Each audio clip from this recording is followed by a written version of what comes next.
listed as items 1, 3, 4, and 5 on today's agenda.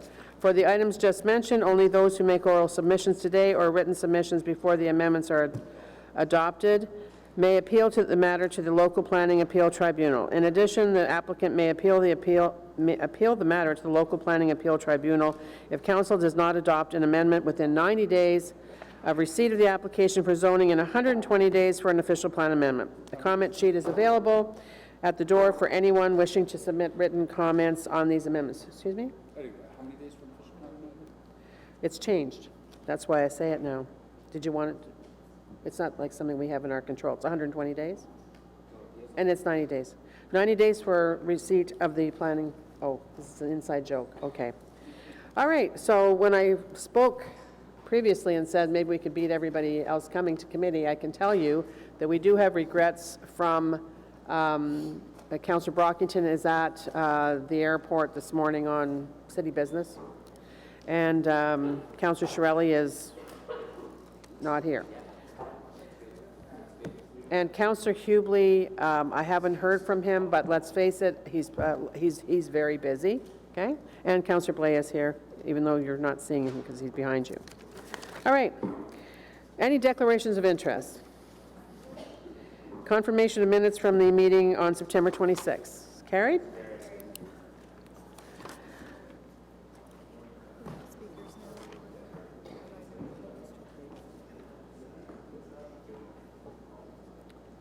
Okay, so we'll be holding item number 1, which is the zoning floodplain mapping updates phase 3. We have 3 speakers now. Item number 2 is the memorandum of understanding between the City of Ottawa and 801 Albert Street, Inc. We have 2 motions. This is absolutely good news. Did you want to introduce it before the motions, Ms. Nedden? Did you want to, Ms. Nedden? Yeah, just because it's significant. Madam Chair, staff is very happy to be here with this report today. I think this is an excellent example of cooperation and working with our private sector around providing affordable housing. And I think this is a significant move forward and step for Ottawa, and I can see my housing colleagues in the room today, and I think we're all very happy about what we've been able to achieve with this particular file, and we're more than excited. And the work that we've done with the ward councillor, Councillor McKinney, is here as well to certainly speak about what's going to be happening in her ward on this front for affordable housing. Thank you. Thank you very much. And so we have 2 motions. One is to include the comments from and that's your motion. Are you moving that? Would you like to introduce it? Thanks, and this is on behalf of Councillor McKinney, and reading over her comments, I just want to say that I'm fully in agreement with them. Whereas report AC, etc., details the intent for the City of Ottawa and Trinity Developments to enter into a memorandum of understanding to address the issue of affordable housing at 900 Albert Street. And whereas ward councillors can submit comments to be included in reports, therefore be it resolved that the following replace the text of comments by ward councillor section of the memorandum of understanding between the City of Ottawa and 801 Albert Street Inc. report. McKinney's comments as follows: I am pleased to see this investment in affordable housing by Trinity Developments and thank them for the ongoing deliberations to arrive at the amount. However, this MOU is also evidence that the City of Ottawa needs a strong inclusionary zoning policy to ensure affordable housing is provided in all new developments. Communities and the city should not be required to fight for affordable housing funds to be supplied retroactively. An IZ policy would have achieved more affordable units within a site in close proximity to rapid transit. The community expects that these funds will remain within the vicinity of 900 Albert and will help to continue to provide affordable housing units in this community to contribute to transit-oriented development around the new LRT stations. You want the second motion? Yes, go ahead. And then also on behalf of Councillor McKenney, there is another motion, whereas report, et cetera, recommends that council delegate the authority to the general manager of planning, infrastructure, and economic development to enter into a memorandum of understanding, whereas the MOU between the City of Ottawa and 801 Albert Street Inc. outlines that a price of $1.25 million has been agreed upon for parcels 1 and 2 shown on the attached document, and whereas through site plan control process, 801 Albert Inc. has agreed to provide $6.25 million towards affordable housing in the City of Ottawa, and whereas this is a generous contribution from this development towards meeting the needs of providing affordable housing, and whereas rents and average home prices in the city continue to increase at a rate higher than inflation and is becoming more unaffordable to households at or below the city's 40th income percentile, and whereas the city's centralized waiting list for social housing now exceeds 12,000 households, and more efforts need to be made to provide affordable housing options, and whereas through the sale of Parcel 1 and Parcel 2 parcel of adjacent city land, there is more opportunity for this proposed development, the tallest in Ottawa, to contribute to these broader city goals and needs, and whereas the city has revenues of $6.5 million included in the budget for the sale of lands from both Surplus Lands and Ottawa Community Lands Development Corp., and at the end of September there was $5.2 million of the city's $6.5 million target in revenue received, and whereas the sale of 900 Albert Street would see another $937K from the $1.25 million sale added to these accounts, as 25% would go to the housing reserve in accordance with the Housing First policy. And whereas without the funds from this sale going to the land sales accounts, I know, sorry, like, Scott, you know, like there I will be a should have larger had deficit at Vice year Chair end, Tierney which will move have it. to be covered by funds from this tax stabilization reserve. And whereas the city's disposal of real property policy states that all city-owned real property is a corporate asset, and monies received from the disposal of any real property shall be deposited to the city's sale of surplus land account, unless otherwise directed by City Council. Therefore be it resolved, the Planning Committee recommend Council approve that to allocate the full $1.25 million from the sale of to affordable housing, that one requirement 1.4 of the city's disposal of real property policy be waived, and that monies received from the sale of these lands described above to 801 Albert Street be directed to affordable housing. Next time you want to move something, ask somebody can wrap it up a little bit tighter there. Just get the point across. He also listen. didn't read my comments as friendly as I'd written them. You didn't even I have thought to I say sounded anything. friendlier when I was writing Yeah, them. exactly. So we are only looking at consent items and ones we can get rid of, you know, and just have people leave and not stay. On this, does anyone have any questions, or could we just deal with this one now with the two amendments? Is everybody good with that? Yeah, wait a minute, I'm just asking. Yeah? Okay, so on the first amendment, which was to include the comments, which of course the comments were well read and excellent, into the report, is that carried? And then the second one was with regard to the transfer of the money and the recognition for the, in this case, Trinity, and their contribution, and recognizing the community and tying the money to the community. Is that carried? So on the item as amended? Carried? Thank you. Thank you, everybody. Thanks for coming, Councillor McKenney. Thank you for, I felt like I was at GCTC. Just saying. Item number 3 is 2140 Baseline Road, and it's a zoning bylaw amendment. We have any speakers? Yes. Oh, hang on. Matthew McGillicuddy is here from Foten. Do you need to speak if we don't, if we're prepared to carry it? Okay, good. Is this item carried? Carried. Thank you.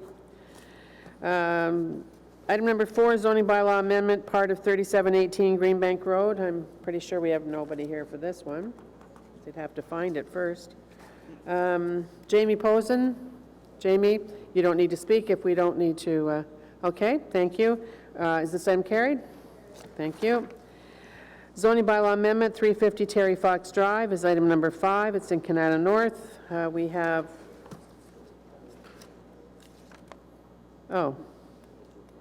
We have, if necessary, Robert Tran from Wesley Clover and Greg Winters. No comments if not necessary, if we're prepared to carry it? Thank you. So the item at on Terry Fox, 350, is carried? Perfect, thank you. Item number 6 is the Federal Land Initiative, 715 Mickinac Road, being Block 21 of Wateridge Village, opportunity to acquire land for development of affordable housing. This is really good news. We're all really pleased with this. I don't have anyone, I don't think, to speak to it.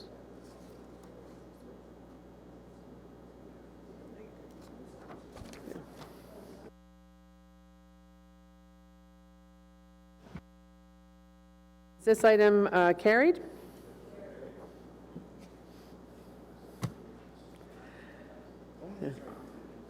Like, you take it and run with it, if you have a good sense, okay? Those are my rules, okay?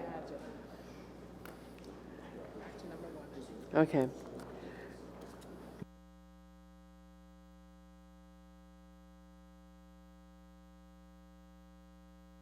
Okay, so we have a motion to waive the rules, to consider a motion that Councillor Leeper, I think, is it Leeper that's moving it? Leeper's moving on behalf of Councillor Fleury. Are the rules waived? Okay, and we'll deal with that after we deal with item number 1, which is the first held item. And we'll go back to this. This is floodplain. Zoning floodplain mapping updates, phase 3. We have a few speakers on that one. First speaker is Tim Chatter. Tim? Everybody has 5 minutes each. We did receive some communications on this. I'm sure you've all read it, read them. Good morning, Madam Chair. I believe that there was some discussion with staff about an amendment to deal with map 4 of the urban area, dealing with the area along Compo Drive extension. And my client was just asking that the floodplain mapping not be included on that because there's already a holding symbol in place to deal with the approved subdivision. Who's your client? Minto. Did you hear that, Mr. Wise? Yes, I did. And your comment with regard to since there's a holding symbol, why do you have to have a double whammy? With respect to those areas, Madam Chair, staff concurs that the holding symbol is more than appropriate. There is no need to place additional burden. In particular, the particulars of this particular application and these particular areas is that they have gone through exhaustive detailed design, exhaustive technical study, and so staff are of the opinion that there is no risk to the city or to the area with respect to not in placing the floodplain, and that the holding zone provides adequate protection, Madam Chair.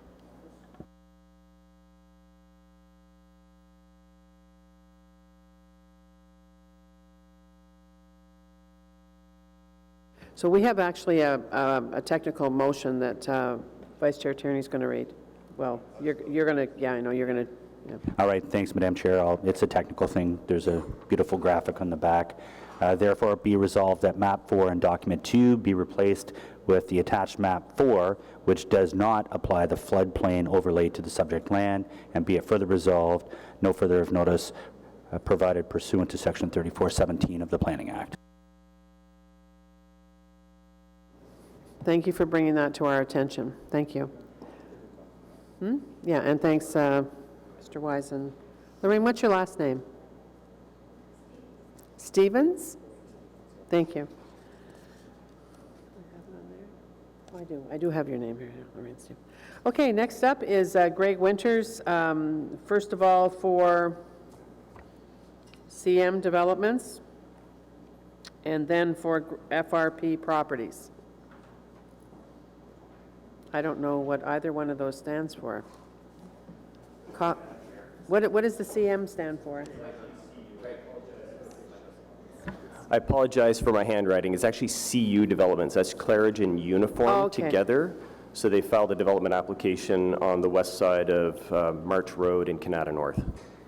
Okay. Go ahead. So I'll be brief today, Madam Chair. We were looking at the CU developments. We've got an active subdivision application and a rezoning application on file with the City of Ottawa. We're getting very close to draft plan approval on that file. And we've been having ongoing discussions with the Conservation Authority with respect to the floodplain mapping and stormwater management and the creeks in that area. The creek in particular that I want to speak to today is known as Tributary 2 that runs through the middle and heart of the development. And as through our the CDP process that was approved by committee and council here at the City of Ottawa, we had proposed that we were going to relocate that Tributary 2 through this subdivision process, and we have designs that are conceptually in with the City of Ottawa now to show that realignment. The floodplain that is being shown on today's mapping in the report is reflective of a technical study that the Conservation Authority did a number of years ago and has been adopted by their board. The problem that we're having with that technical study, and I don't want to get into the details of the technical natures of it too much today, but the problem that we're having is that the floodplain modeling that was used by the Conservation Authority is based on a floodplain that allows for the entire development of the area. So it's assuming that all the houses are built in the modeling. However, because of an interpretation of the policies, the Conservation Authority were obligated to look at it as if there's no stormwater management, which is an anomaly. We're not going to be doing that in this process. We have an approved EMP, an approved master servicing plan that shows there's going to be stormwater management ponds, and in fact, we've advanced those detailed designs to the point where we're making final submissions for draft plan approval to the city on that basis. So the issue that I'm having today is that we're putting mapping in place through the zoning bylaw and further entrenching a regulatory limit that is going to change in a very short amount of time through another process with the City of Ottawa, and isn't even reflective of what the final floodplain mapping should be, because we're moving the creek and also we'll be building stormwater management ponds. So what I was hoping through this process is that we could defer imposing that other layer of bureaucracy on it and allow the process to flow through its natural course and allow us to zone that through the zoning amendment application that's already been filed on the property. So Lorraine and David, are you aware of this? Have you given it any consideration in advance, or is this something that you'd like to take away and report back on before it goes to, this item goes to council on, yeah, Councillor Gower's liking that idea, on the 23rd of October? Would you like to have that time to comment on it? Madam Chair, I think it is advisable that staff have the opportunity to meet with Mr. Greg Winters and also with the MVC as well too, and understand exactly what the implications of this. We're mindful that if there is a development application that's coming in shortly that might affect that, then there may be other opportunities for the risk to be mitigated from the city by a different means, and so we'd certainly like that time to explore that. That sounds good. Okay, on your next one, is that, what does that stand for? So this one's Canada Research Park. So this Okay. is KRP Properties in the Canada North Business Park. They have the predominant amount of land holdings in the Canada North Business Park. And as I was staring at the map for CU developments, it caught my eye that their properties, 3 of their significant development parcels in the Canada North Business Park, designated employment lands in the official plan that we're proposing and currently marketing for buildings that are upwards of 250,000 square feet, significant job creation in Canada North, are now in the floodplain. Okay. So this slipped through the process, and again, we're like, let's work with the CA. We understand the regulatory mappings in place. Give us the time to work through the process to resolve that before adding another layer of mapping to this that we'll have to correct down the road.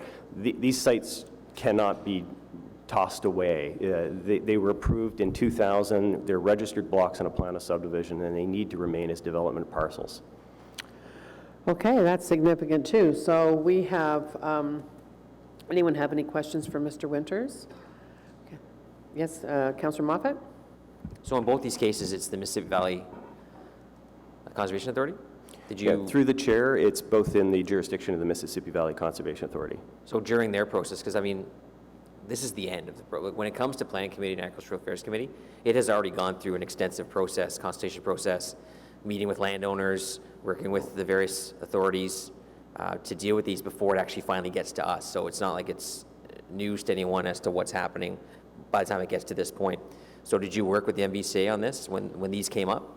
Through the chair, we didn't give the opportunity. These were active development applications. Our clients are marketing these sites behind closed doors, And they would come to us as development consultants when something came forward to look at the development opportunities in the site. So we didn't have it on our active radar to be looking at the mapping. CU development was different because we had an application in the process of the City of Ottawa. We were already engaged.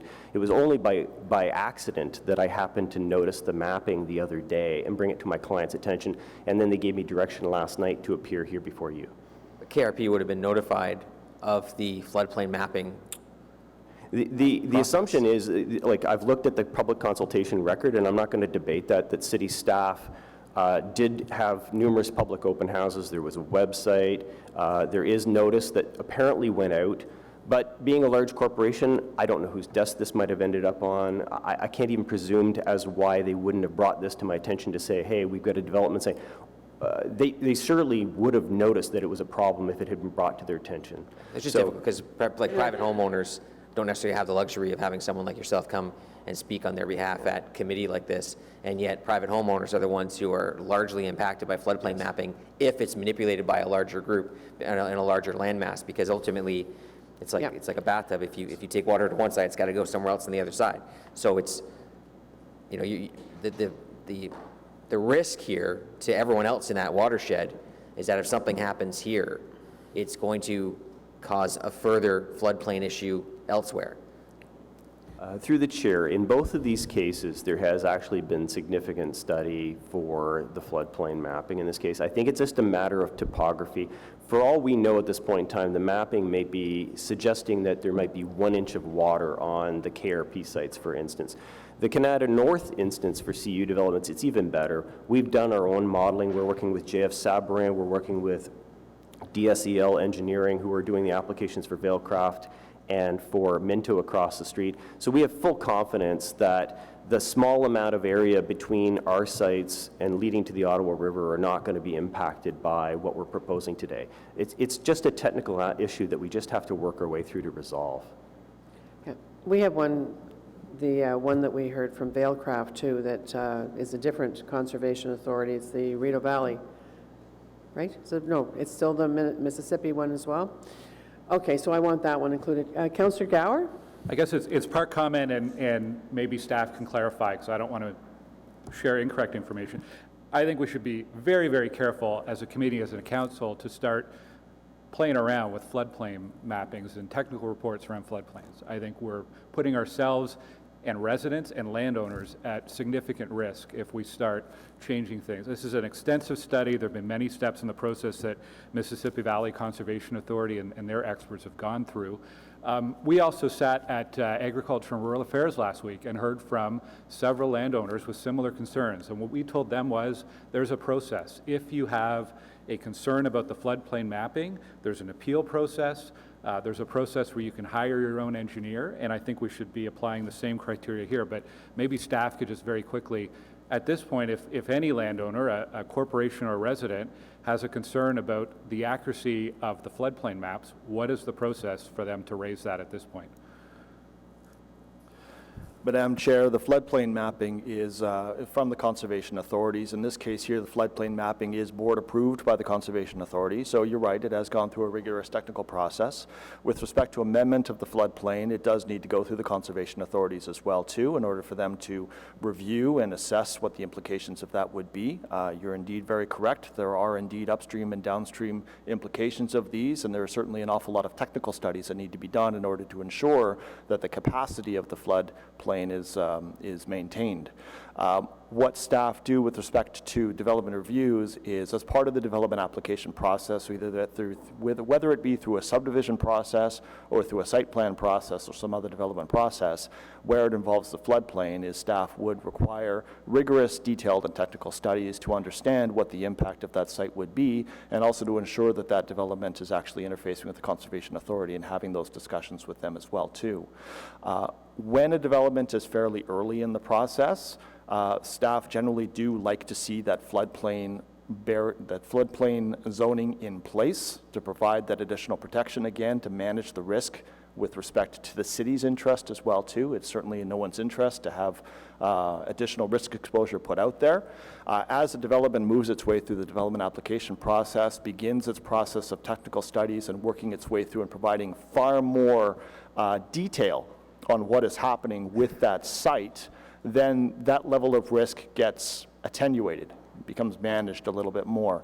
For example, the motion that you have before you today with respect to the Arcadia lands at Feed Mill Creek, that has gone through exhaustive technical studies, and so staff can be comfortable in that case by saying that the floodplain regulatory layer in zoning is not necessarily needed because we have other mechanisms in place that can support that. Where an application is earlier in the process, again, those protections don't exist. That level of detail doesn't necessarily exist. There is a process by which, through a development application going through, can apply for a lifting of that floodplain amendment as part of that development application. And again, staff would look at that and decide whether or not that needs to be lifted, could be lifted entirely and would be supportable, or whether there might need to be additional holds put in place to ensure that there is still a restriction on development until the final permits have been obtained.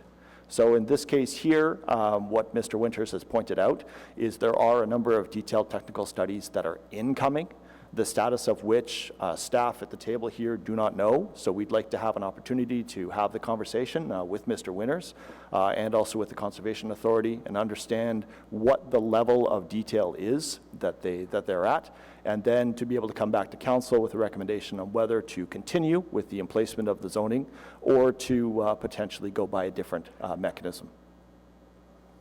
Okay, thank you. Good question. Anyone else have any other questions? Okay. So we have the technical amendment. So just a minute, Councillor Menard. Just want to, let me finish with them for a minute. Okay, thanks. So that's clear direction that you have between now and council meeting, that we'll expect to get some comments back from you, some pretty detailed comments, I think. We appreciate it. Maybe tie in too, if you can, obviously I didn't attend not obviously, but I did not attend the ARAC meeting, but if you could, tie in some of the comments from that meeting as well, that would be helpful. So on the technical amendment, is it carried? Sorry, Madam Chair, I just want can you just explain to me the technical amendment a little bit further? Is it just a small change that's being made? That's what I was coming to ask. Well, did you hear, you maybe came in after Mr. Chatter was speaking. That's what Mr. Chatter was speaking about? Yes, Is the the technical delegation amendment has beforehand? to do with the map 4? It's best that Mr. Wise. Madam Chair, the technical amendment, it is a technical amendment because that has gone through a level of technical rigor. And it has a staff holding are symbol.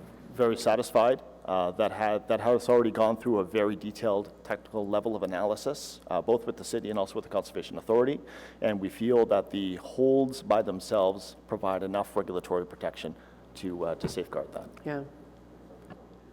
Okay, so on the technical amendment, as carried, and on the report as amended and expecting the information to follow before council, carried? Thank you. Thanks for coming out. Okay, so the only one we have left, I think, is the motion that was waived on that Councillor Leeper is going to succinctly put before us on behalf of our friend and colleague, Councillor Fleury. Thanks, and I will put it as succinctly as I can. Councillor Fleury and staff have been going back and forth on ways to manage waste in the R4 study, the R4 area in Sandy Hill, and I think they've landed on a consensus direction to staff, and so I'll ask staff, if Leanne is here as staff, whether they'll take direction, that staff be directed to assess the mechanisms of requiring an indoor garbage storage area for the geographic area of Sandy Hill, covered by Schedule 383, inside the main building for all multi-unit residential buildings, regardless of the floor area, and include options to implement this in the zoning bylaw in the report that's coming back to us in 2020. David, Mr. Wise, can you come back up to comment on, because it's not my understanding, I don't think that staff does support I think this is the compromise they worked out. They do not. No. So on the motion before us that we waive the rules, and Councillor Fleury, this is about your motion through Councillor Leeper that Mr. The direction. The direction it's going to comment on, and my understanding is staff does not support it.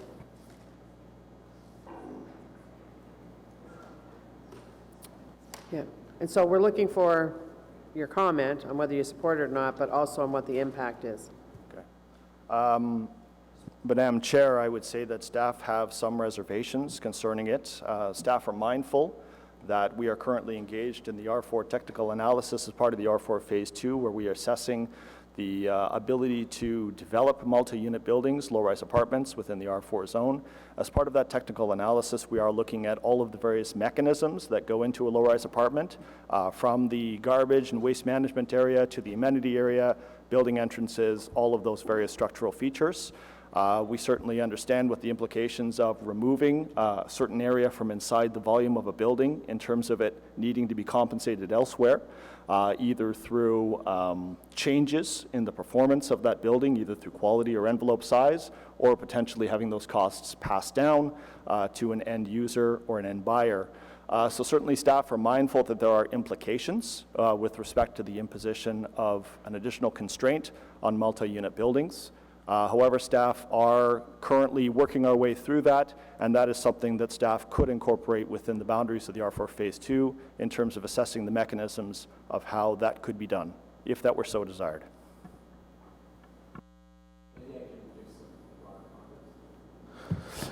Maybe I can bring some broader context. So Sandy Hill has been under a lot of pressure. Many of you have been on committee for some time, recognize that. Part of the Infill 1 and Infill 2 work is specific to some of the bunkhouse challenges we've seen in Sandy Hill. There is a bylaw now that any new building in Sandy Hill above a certain size is required to have garbage internal. It's working well, but what I've seen is that there's a square footage where it doesn't apply. And we're starting to see some challenges relating to it. So I want staff to do the analysis and come back with the R4 review to look at that specific group. This bylaw only applies to Sandy Hill, and it's already in place for the majority of the dwellings, but we've missed any dwelling that's under 400 square meters.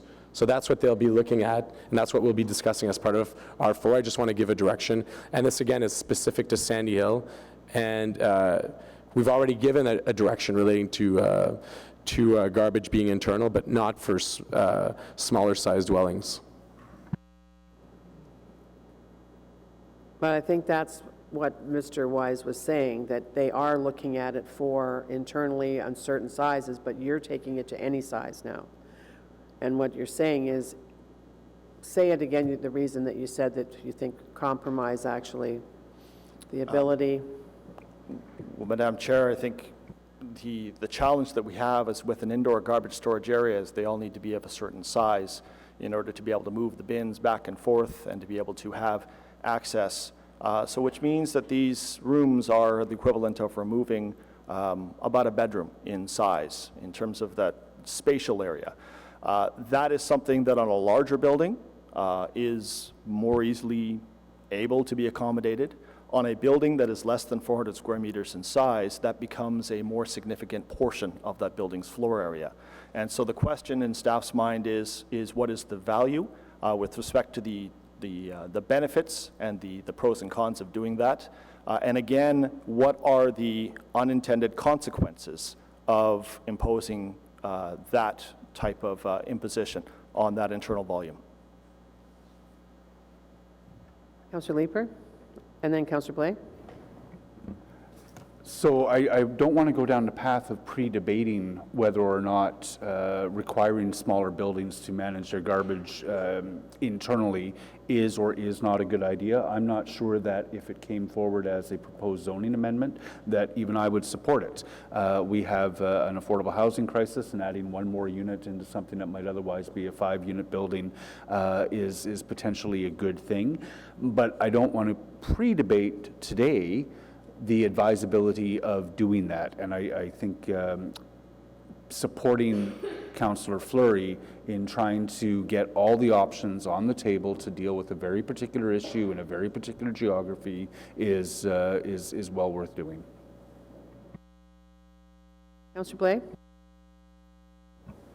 Excuse me. Thank you, Madam Chair. Would this be for new builds? Is that effectively the intention? Yes, that's right. Any existing building would have grandfathering Grandfather, protection. right. And so what's the concern in looking at the feasibility for new builds if we're already looking at how we're going to handle new builds? That is something that we are actually already doing within the R4 Phase 2. We understand what the implications of requiring indoor garbage storage area are. Recall that within the remainder of the city, what we passed in R4 Phase 1 was the requirement for a garbage storage area to be provided, but there was an option provided to either have this as an enclosed building, a structure that would be placed in the rear yard, fully enclosed and able to be managed, or inside the main building. So that flexibility was provided to the developer on the basis of their particular site. Schedule 383 and the motion that was passed as part of the R4 Phase 1 restricted garbage storage area entirely within the main building. So that option to go for a different methodology of handling the same problem is not there within Sandy Hill. And so the question again is what is the consequence of that? And what are the implications of that with respect to both the ability for the building envelope to be viable, but also for where those costs are indeed directed, because those costs will be borne by somebody. Sure. I guess I'm going back to the direction though, or the motion, whatever we're calling this. It simply asks for you to look at it and what mechanisms would exist, right? It's not saying do it yet. And so I'm wondering again what the challenge is in looking at it. There are very few challenges to look at it, sir. There are certainly a number of mechanisms by which we might be able to affect this. What did you just say? Sorry, a number of mechanisms, what? Well, the direction to staff is to assess the mechanisms. There are different mechanisms by which we could do this. Certainly, if the requirement and the direction is to require garbage storage to be inside the building, there are different mechanisms by which that can occur. There is the upcoming review of the waste management bylaw that is coming up. Currently, that applies to buildings that are 6 units and over. That is one mechanism by which this could be done. Another mechanism could be to require the garbage storage inside the main building. Another mechanism might be to allow for permitted projections to include a waste management area as well, too. So there are different mechanisms by which this might be affected depending upon the desirability of the outcome. Sure, and sorry, Madam Chair. I think that's the point though, right? So all this is doing is saying, what are the mechanisms and how would we do it? Give us a report. Like all we're asking, or all Councillor Fleury is asking for is to be armed with information so that we can take an informed decision at a future date as to whether we think it's a good idea, one, and two, how you would actually do it. So I'm trying to understand what the problem in that is, I guess. I think they've been as politically honest as possible, probably. Pardon me? I think that their staff, they're being as politically honest as saying. I know that there's other people that are, do the work in this area and that, and are staff, but they're not, they know they can do the work. They're going to come back with what you're hearing Mr. Wise say. It's not going to change likely, because he's given consideration to it. You brought up the waste management plan that's, when's it coming, Scott? 2 years? Yes, waste management? 2 years. Yeah, so next 2 years. Perhaps that's a more appropriate place to have the conversation about how waste is handled, as opposed to, hang on a second, I'm looking at Councillor Moffat now, as the chair of waste management. You're just asking if this is a proper thing to look at through that? I'm just asking you whether that would be considered, is that something you're going to be considering during that process? The solid waste master plan is going to look at buildings. It's going to look at how we manage, how we handle our waste and how we process waste and how we do really everything. I mean, the whole point of the solid waste master plan is to look at every single aspect of waste in this city. So if that includes, containers and how we're looking at storing waste on properties, then we can certainly look at that in that process. Okay. There you go. Councillor Menard, did you have a question? Just Councillor Fleury. Just to clarify, we're certainly looking forward to both the planning elements and the practical pickup of waste receptacles. I want you to know I sit on CPS, that's bylaw services, and I see the issues of when we don't design things accordingly, how costly it is for bylaw to be there every week, giving fines, speaking to owners. So I'm trying to correct something in the front end. We've done partly, and hopefully I can get your support to give a direction for that we consider that review.